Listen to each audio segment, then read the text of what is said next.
감사합니다 라는 제목으로 함께 말씀 나누기 원합니다. 오늘은 맥주 감사절로 지킵니다.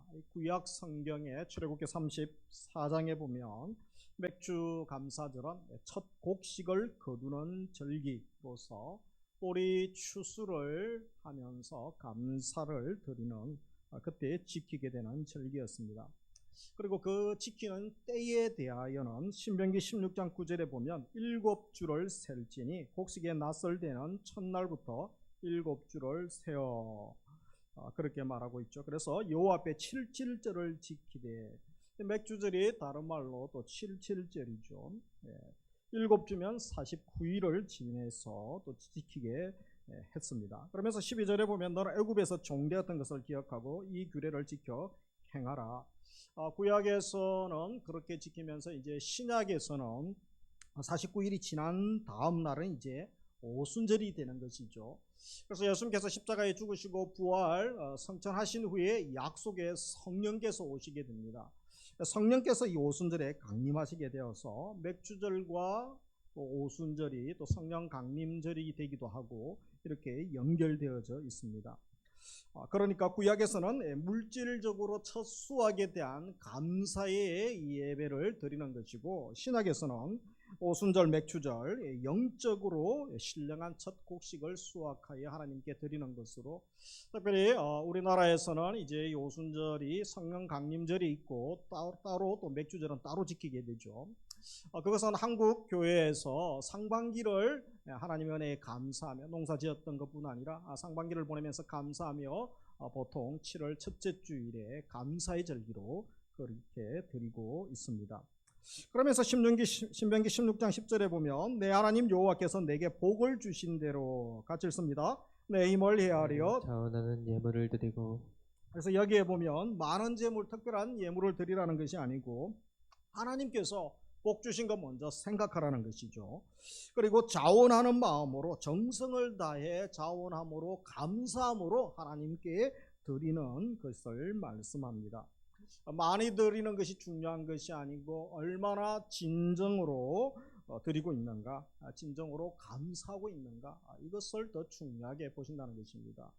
그래서 우리 신앙의 성숙도를 평가하는 여러 가지 잣대가 있습니다만 그 중에 중요한 한 가지 잣대가 있다면 그 사람의 입술에서 얼마나 감사합니다가 나오고 있는가랍니다 라는 것이죠. 감사할 일이 많으면 감사할 수 있죠. 그러나 감사할 수 없는 상황에 그때의 그분의 말, 그분의 반응을 보면 신앙 성숙도를 가늠할 수가 있는 것입니다. 오늘 본문에 보면 그런 한 분이 나오게 되죠. 바로 바울이죠. 바울이 디모데전서에서 사랑하는 믿음의 아들 또 젊은 목회자 디모데 목사에게 편지를 보내는 개인 서신입니다. 개인적인 정서가 많이 나오는데 편지 시작부터 좀 색다른 것을 알 수 있죠. 그래서 디모데전서 1장 1절 2절에 보면 바울은 믿음 안에서 참 안을 된 디모데에게 편지하노니 하나님 아버지와 그리스도 예수 우리 주로부터 같이 읽습니다. 은혜와 긍휼과 평강이 내게 있을지어다.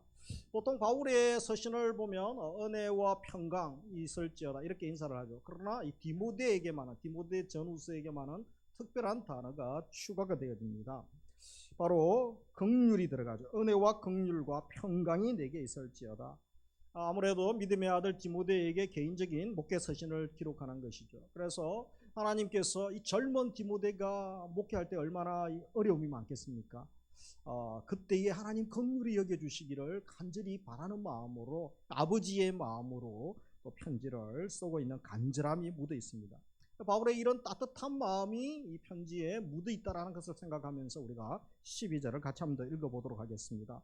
나를 능하게 하신 그리스도 예수 우리 주께 내가 감사함은 나를 충성되이 여겨 내게 직분을 맡기심이니. 그래서 이 바울이 지금 자신이 누구에게 감사하고 왜 감사하고 있는지 오늘 읽었던 디모데전서 본문에서 우리가 분명히 알 수 있습니다. 두 가지를 나누면요, 첫 번째로 주님께 감사할 수 있음이 행복입니다. 먼저 바울은 다른 사람들에게 감사하는 것이 아니라 주님께 내가 감사합니다 이 고백을 하고 있습니다. 다른 사람에게 감사할 수 있지만 주님께 감사하고 감사의 기도를 드리고 있는 것, 바울의 행복한 모습을 보게 되는 것이죠. 우리 인생 가운데 가장 불행한 사람이 어떤 사람입니까? 그것은 감사할 대상이 없는 인생이다 라고 해도 틀린 말은 아닐 것입니다. 요즘 기말고사 기간 아닙니까? 청년들도 대학생들 시험도 보고 중학생, 고등학생들도 시험을 보고 있습니다. 기말고사를 아주 우수하게 잘 봤습니다. 반에서 1등하고 전교에서 1등했습니다. 너무 기뻐서 집에 와서 자랑하고 싶은데 부모님이 아니 계시다면, 자랑할 부모님이 아니 계시다면 얼마나 안타까운 일이겠습니까? 그뿐 아니라 이 자랑할 것이 없는 것보다 더 불행한 것이 있습니다. 그렇게 감사할 것이 많은데 자랑할 대상이 없다면 더 불행한 일이 되는 것입니다. 가끔 인기를 누리던 연예인들 중에 이 탑스타들이 있죠. 이제 무대를 떠나고 팬들이 사라질 때가 있죠. 그런데 집에 가서 그저 궁궐 같은 그런 넓은 집에서 뭐 수입 제품들이 얼마나 많습니까? 그런데 거기서 허물을 경험하고 또 자살 충동을 경험한다, 이런 이야기들을 합니다. 고독에 빠지게 되는 것이죠. 누군가에게 자랑하는 것보다 누군가에게 감사할 수 있는 것, 이것이 행복이고 특권임을 알아야 되는 것입니다. 그래서 이 감사는 물질이 많고 적음이나 내가 생활에 편리하고 부유함 뭐 어떤 그런 정도에 따라 감사할 수 있는 것이 아닙니다. 내가 어떤 관점으로 바라보느냐, 눈을 어디로 향하느냐에 따라서 이 감사의 질 수준이 달라지게 되는 것이죠. 그런 의미에서 이 바울의 지금 편지를 쓰고 있는 상황을 보면 어떤 상황입니까? 그렇게 뭐 좋은 상황은 아니었습니다. 복음을 전하다가 사도행전에 보면 이제 3차 복음 선교 여행을 하고 이제 감옥에 들어가게 되죠. 로마의 1차 감옥 가택연금 상태에서 감옥 생활을 하다가 잠깐 풀려나고 이제 2차 투옥 전입니다. 2차 투옥은 이제 마지막 순교의 길을 가게 되죠. 그래서 잠깐 풀려났을 때 뭐 한 5차 전도 여행 정도로 보게 되죠. 그때에 사역하고 있는 가운데 디모데 전후서를 쓰죠. 마지막 서신에 해당되는 편지입니다. 전도 여행 중에 쓴 편지입니다. 여름에 휴가 가서 또 별장에 가서 좀 편안한 곳에서 커피 한잔 하면서 또 바다가 해양이 보이는 곳에서 뷰를 즐기면서 그렇게 좀 시간을 가지고 여유 있게 편지를 쓴 것이 아니라는 것입니다. 그는 한 번도 정착하여 편안히 산 적이 없습니다. 그의 인생은 나그네 인생이었던 것이죠. 바울이 편지를 쓸 때마다 그렇게 분주하고 늘 이동하고 또 누군가가 그를 죽이려고 하는 그런 생명의 전도팀에 대한 위험도 있었죠. 그런데 그의 편지를 보면 항상 빠지지 않는 것이 무엇입니까? 은혜와 평강의 인사가 있습니다. 하나님의 은혜와 평강으로 축복하게 되고, 그리고 함께 따라가는 것이 무엇입니까? 감사의 기도죠. 감사의 기도, 감사의 찬양이 늘 함께 했던 것을 보게 됩니다. 여러분, 누가 그의 글에 이렇게 감사를 자주 표현할 수 있겠습니까? 그것은 그 마음속에 감사가 풍성한 사람만이 그렇게 글로 표현할 수 있습니다. 감사가 풍성한 사람은 그의 입술에도 감사가 많이 나오죠. 감사합니다, 고맙습니다, 감사합니다. 그런데 짜증이 가득한 사람들은 뭐죠? 입에서 욕이 나오죠. 씩씩거리고. 요즘 장마철에 불쾌지수가 얼마나 높습니까? 밖에서 30분만 일을 해도 땀을 뻘뻘 흘리며 누가 건들기만 해도 화가 나고 그냥 씨소리가 나고 뭐 그러지 않겠습니까? 그래서 바울은 그런 힘든 상황 가운데서도 이 감사할 수 있는 것, 그의 내면의 감사가 풍성하였음을 보게 되는 것입니다.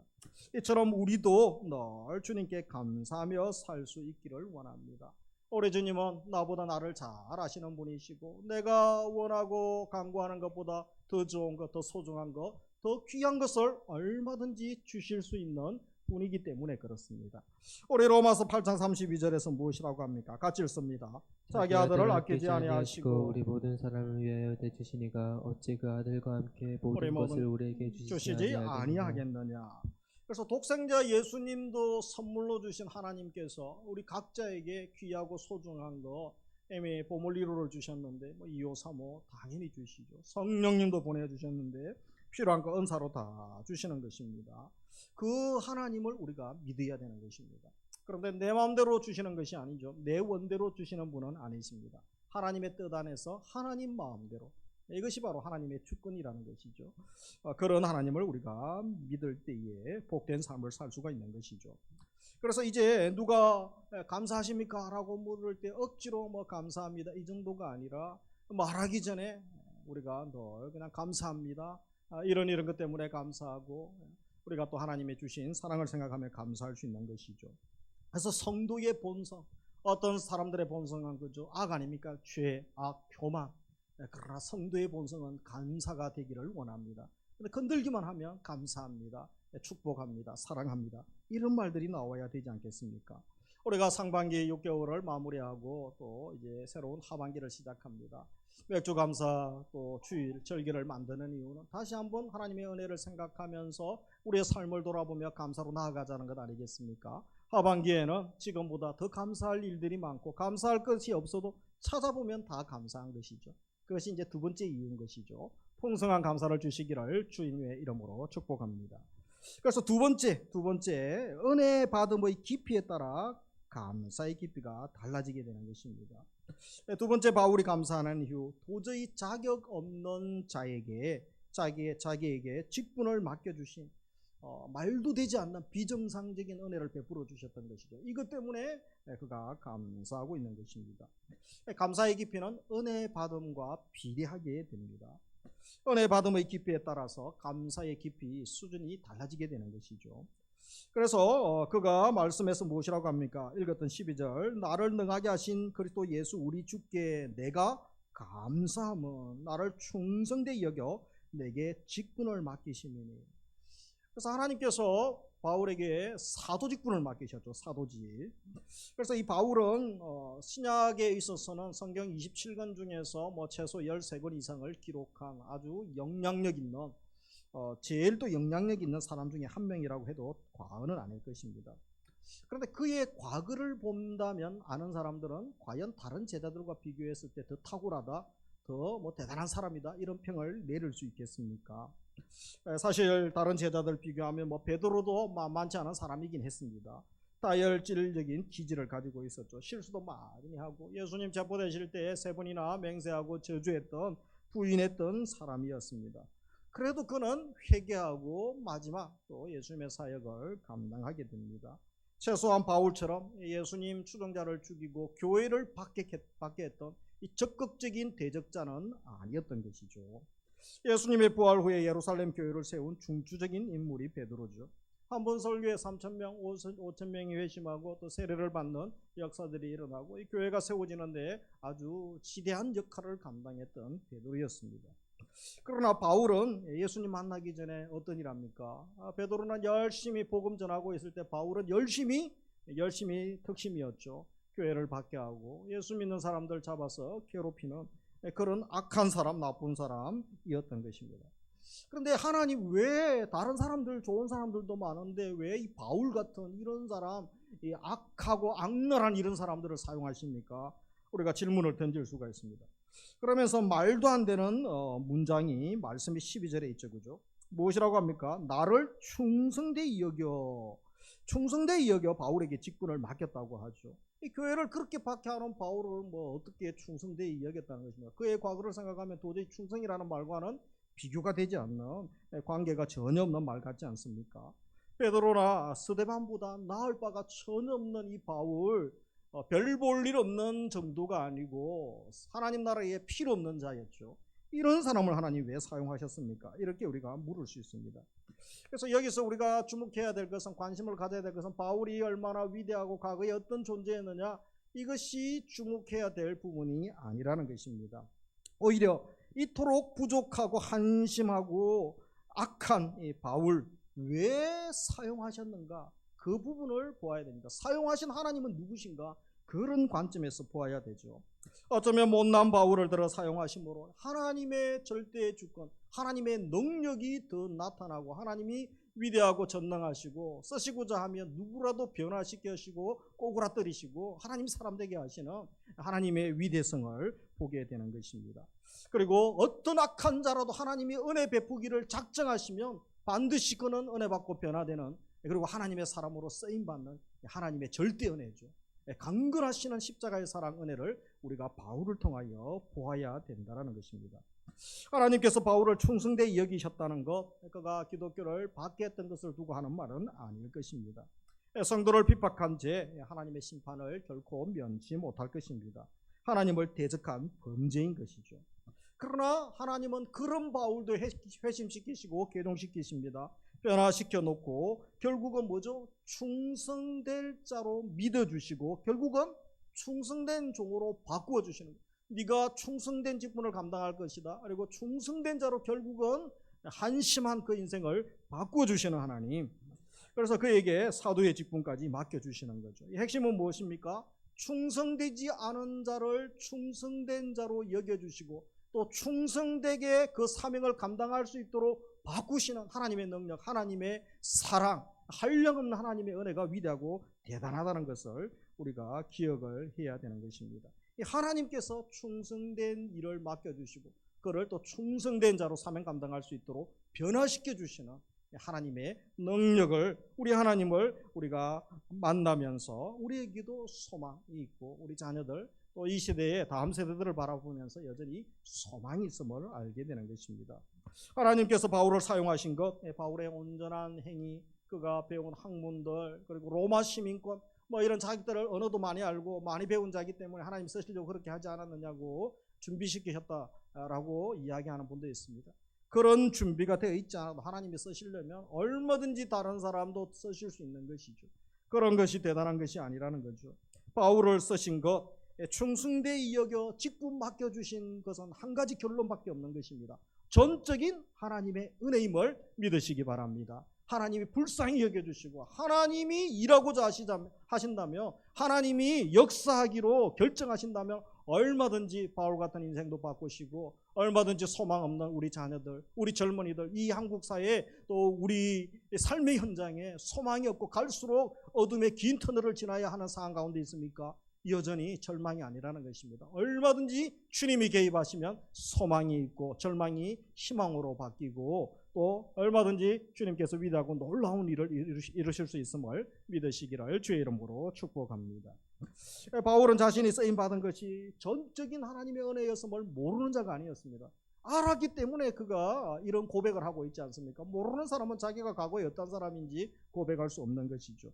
그래서 13절 이후에 그런 고백을 하고 있습니다. 내가 전에는 비방자요 박해자요 폭행자였으나 도리어 긍휼을 입은 것은 내가 믿지 아니할 때에 알지 못하고 행하였습니다. 그래서 모를 때는 박해자고 핍박자였죠. 그러나 다메섹 도상에서 예수님 만나고 오그러지고 난 다음에 그가 전혀 변화된 삶을 180도 변화된 삶을 살죠. 도리어 긍휼을 입은 것은 하나님의 절대적인 긍휼, 바로 불쌍히 여겨주셔서 그렇다라고 고백합니다. 그러면서 14절 같이 읽습니다. 우리 주의 은혜가 그리스도 안에 있는 믿음과 사랑과 함께 넘치도록 풍성하였도다. 자기의 삶만 봐도 하나님의 은혜가 사랑이 이렇게 풍성하고 넘쳐납니다. 이 고백은 그도 자기의 인생을, 자기의 삶을 알기 때문에 전적인 하나님의 사랑 은혜를 고백하고 있는 것이죠. 그래서 15절에 믿보다 모든 사람이 받을 만한 이 말이야. 그리스도 예수께서 죄인을 구원하시려고 세상에 임하셨다 하였도다. 죄인 중에 내가 괴순이라. 갈수록 인생 말년에, 사역 말년에 그가 더 겸손해지는 모습을 보게 되죠. 나 같은 죄인 중에 괴수 같은 나 같은 사람도 구원받고 쓰임받는 것이 사실이라면 예수 그리스도의 십자가 복음은 누구라도 변화시킬 수 있습니다. 모두에게 필요합니다라고 그가 말씀을 전하고 있는 것입니다. 그러면서 16절 그러나 내가 긍휼을 입은 까닭은 예수 그리스도께서 내게 먼저 일체 오래 참으심을 보이사 후에 주를 믿어 영생 얻는 자들에게 본이 되게 하려 하십니다. 바울을 보면 우리에게도 소망이 있고 다음 세대에게도 소망이 있는 거죠. 그래서 바울을 이렇게 쓰신 것, 전적인 주님이 긍휼히 여겨주신 것이고 또 한 가지가 뭐죠? 오래 참으시는 것이죠. 가끔 우리 젊을 때에 또 어떤 성도님들 중에 이 공의, 정의가 너무 강한 분들이 있죠. 그래서 하나님 저 죄 많은 세상 제재할 때마다 왜 벌하지 않습니까? 하나님께서 제재할 때마다 한 가지씩 손가락을 자르기로 작정하셨다면 우리부터 먼저 그 법이 적용된다면 살아남을 자가 누가 있겠습니까? 바울에게도 오래 참으시고 기다려주신 하나님 때문이라는 것이죠. 그래서 이 놀라운 십자가의 사랑과 은혜와 복음의 능력을 경험한 바울이 하는 말은 무엇입니까? 마지막 17절이죠. 우리도 이 고백까지 나아갈 수 있기를, 이 찬양까지 나아갈 수 있기를 원합니다. 17절에 무엇이라고 합니까? 하나님께 존귀와 영광이 영원 무궁토록 있을지어다. 이렇게 찬양하고 있습니다. 그래서 우리가 오늘 바울의 모습을 보면서 그가 그 힘든 상황 가운데 있었죠. 생명의 위협 가운데 있습니다. 언제 죽을지 모릅니다. 이곳저곳 여행을 다니면서 한 번도 편히 쉬어본 적이 없습니다. 죽을 고생하고 배신도 경험하죠. 세상의 모든 낙을 포기하고 살아갑니다. 그런데 그의 입술에 웃음이 멈추지 않습니다. 그의 언어에 그의 말에 감사합니다, 찬양합니다, 이 말이 끊이지 않는 이유가 무엇입니까? 바로 이것 때문인 것이죠. 이것이 무엇입니까? 하나님의 은혜를 경험한 것이죠. 나는 하나님의 은혜를 경험한 사람입니다. 내가 하나님의 은혜를 제일 많이 받은 사람입니다. 바울은 그가 얼마나 못나고 부끄러운 삶을 살았는지 알았기 때문에 오히려 폭포수같이 부어주시는 하나님의 사랑과 은혜 때문에 감사 감격하며 예수 그리스도를 만난 이후에 그의 인생의 주인이신 예수 그리스도를 위하여 충성하며 헌신된 삶을 살았던 것입니다. 나 같은 자에게 구원을 주시다니 이것은 말도 안 되는 하나님의 은혜입니다. 우리 삶을 돌아보십시오. 말도 안 되는 하나님의 사랑 은혜가 얼마나 넘쳐납니까? 바울의 위대함이 어디에 있습니까? 그의 지식이나 시민권에 있는 것이 아니죠. 바로 하나님의 은혜를 깨달았다는 것이 바울의 위대함인 줄 믿으시기 바랍니다. 우리도 하나님의 은혜를 깨달았다면 세상의 그 어떤 권세자들, 부자들보다 위대하고 대단한 사람이라고 할 수 있습니다. 많은 사람들이 이것을 깨닫지 못하는 것이죠. 은혜 받은 깊이에 따라 이 감사의 깊이도 달라지는 것입니다. 그래서 이제 우리의 삶을 한번 돌아보기 원합니다. 이 부족함이 많습니까? 바울보다 더 부족합니까? 더 큰 사랑 은혜를 우리가 또 고백할 수 있는 계기가 되는 것입니다. 어떤 사람들은 우리 주위에 감사할 조건들이 많고 많이 이루어지고 많이 가지고 많이 누립니다. 그런데 그분의 입술에 욕이 나오고 불평, 원망, 저주가 짜증이 많이 나오는 것을 봅니다. 그래 또 어떤 사람은 보면 정말 보편적으로 보았을 때 감사할 제목이 없습니다. 어떻게 삶이 저렇게 힘드실까? 그런데 그분 입술에 감사합니다, 하나님 뜻이 계시겠죠, 감사합니다, 주님 찬양합니다, 이렇게 고백하는 사람이 있습니다. 나는 어떤 부류의 사람입니까? 바울은 객관적으로 볼 때 결코 감사할 것이 많은 자가 아니었습니다. 수시로 당했던 고난, 고통으로 인해서 육신의 질병도 있었죠. 그리고 그 질병이 얼마나 심했던지 3번 간절히 기도하지만 하나님이 들어주시지 않는 것이죠. 물론 하나님 들어주시죠. 그러나 그가 원하던 치유 회복으로 들어주신 것은 아니었죠. 이 통증이 떠나지 않습니다. 너무 받은 은사가 많기 때문에 자고하지 않도록 겸손한 안전장치를 그에게 또 허락해 주셨던 것입니다. 그를 배신한 사람들 생각하면 자다가도 벌떡 일어나죠. 속이 쓰리고 잠이 오겠습니까? 밥이 넘어가겠습니까? 거기다가 순교할 때까지 편안한 휴가 한번 즐기지 못한 인생이었습니다. 그럼에도 불구하고 그의 편지 곳곳마다 감사합니다, 범사에 감사하라, 쉬지 말고 기도하라, 감사합니다, 하나님 찬양합니다, 이런 고백들이 많이 나오고 있는 것입니다. 많이 부족했던 바울이 그랬다면 이제 우리도 항상 감사의 삶을 살아갈 수 있지 않겠습니까? 불평스러운 일이 있어도, 슬픈 일이 있어도, 고통스럽고 가혹한 일이 있어도 다시 한번 우리가 감사의 삶을, 감사를 결정할 수가 있는 것입니다. 하나님의 은혜를 알게 될 때에 감사할 수 있습니다. 은혜 받은 만큼 감사하고 은혜의 깊이만큼 감사의 깊이도 달라지는 것입니다. 칭찬 들을 때 감사하죠. 욕먹고 창피할 때도 하나님의 은혜를 경험한 사람들은 감사합니다라고 할 수 있습니다. 일이 계획대로 잘 되면 당연히 감사해야 되죠. 내 계획대로 되지 않고 일이 꼬이고 억울하고 손해를 볼 때에도 감사를 결정할 수 있습니다. 안전하게 안전운전해서 감사하지만 또 상대방이 잘못해서 교통사고가 나고 불미스러운 일이 생겨도 하나님 감사합니다. 또 질병 때문에 계속 긴 시간 투병하는 가운데서도 감사의 말을 하는 환우들도 있는 것입니다. 내가 결정할 수 있는 것입니다. 그 비결이 무엇입니까? 이 바울에게서 배우죠. 아무리 상황이 어렵고 고난의 어둠의 긴 터널을 통과하는 상황이라도 어떤 사람만이 감사할 수 있습니까? 하나님의 은혜를 깨달은 자, 하나님의 은혜를 경험한 자는 감사할 수 있는 줄 믿습니다. 그래서 13절에 있는 것처럼 내가 긍휼을 입은 자임을 확실히 안다면 감사할 수 있죠. 은혜 받은 자임을 확실히 안다면 감사할 수 있습니다. 하나님이 나 같은 자를 참아주시고 기다려주셔서 내가 여기까지 오게 되었습니다. 이 사실을 깨달은 자만이, 확신하는 자만이 감사할 수 있는 것입니다. 그래서 우리도 매사에 범사에 감사하며 살아갈 수 있습니다. 그 비결은 하나님의 은혜를 알고 또 하나님의 은혜를 더 깊이 알고 풍성히 아시기를 원합니다. 그리고 깊은 감사, 더 풍성한 감사로 나아갈 수 있기를 주의 이름으로 축복합니다. 말씀을 맺습니다. 내 마음에 감사가 사라졌다면 언제 어디서 무슨 일 때문에 감사가 사라졌는지 다시 한번 돌아보며 회개하며 다시 주님의 은혜 앞으로 나아가기 원합니다. 먼저 감사할 주님이 계신 것 때문에 우리가 감사 주신 복을 세어보시고 받은 은혜를 다시 한번 생각하면서 우리가 바울처럼 깊은 감사로 나아갈 수 있기 원합니다.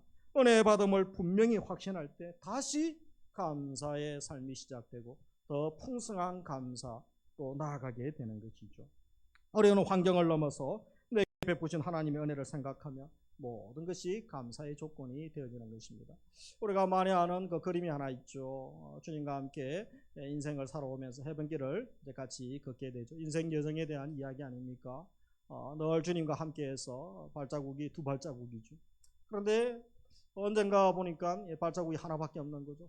그 시대가 내가 제일 힘들었던 시기였는데 주님께 묻죠. 주님, 그때는 내가 정말 힘들어서 쓰러질 것 같았는데 왜 날 버려두셨습니까? 왜 나 혼자 그 길을 가야 됐습니까?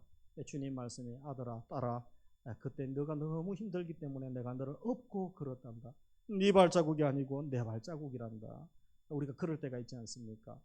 상반기 6개월을 지나면서 어떤 분들은 잠시 넘어지시고 또 일어나시고 계시는 분도 계시지만 코로나보다 더 힘든 시기를 지나는 분도 있습니다. 가정적인 또 관계에 있어서 건강, 재정적인 부분에 있어서 또 나 혼자 신앙생활하고 나 혼자 이 길을 가야 갔던 그 외로움, 이 고독감 가운데 계시는 분이 있을 수도 있습니다. 하나님, 언제까지 어둠의 터널 끝이 보이지 않습니다. 이 시련과 고난 너무 힘듭니다. 이런 상황 가운데 있습니다. 그러나 우리가 다시 한번 기억할 것은 잠시 넘어지고 혼자인 것 같고 아직 어둠의 긴 터널을 지나는 것 같지만 다시 일으켜 주시고 붙잡아 주시고 세워 주시는 주님이 계심을 믿으시기 바랍니다. 그 주님이 우리를 만나 주시고 하반기 6개월은 더 굳세게 하시고 온전케 해 주시기를 원합니다. 그 주님의 사랑을 경험하시고 주님의 은혜를 경험하시고 다시 감사의 삶으로 다시 믿음 승리의 삶으로 나아갈 수 있기를 주님의 이름으로 축복합니다. 우리 함께